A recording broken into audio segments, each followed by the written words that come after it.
Hi guys, welcome back to my channel. In this video, I will teach you how to send voice message on the Discord PC. So how you can send a voice message to your friend if you want to. Watch this video till the end. And if this video really helps you out, do subscribe to my channel. So let's start the video. First of all, open your desktop application of the Discord. And as you can see, there is no option to record and send a voice message.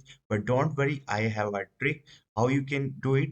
First of all, you have to open your voice recorder on your PC, and it will look like this. Simply record your audio right here and save it to your computer. Once you will do it, after that open your Discord, and here you will see plus icon, and from here you can simply upload a file which is basically a voice message to your friend. So this is the way. Hope this video will helpful for you. If you have any question or any confusion, just drop a comment. I will try to help you. Thank you.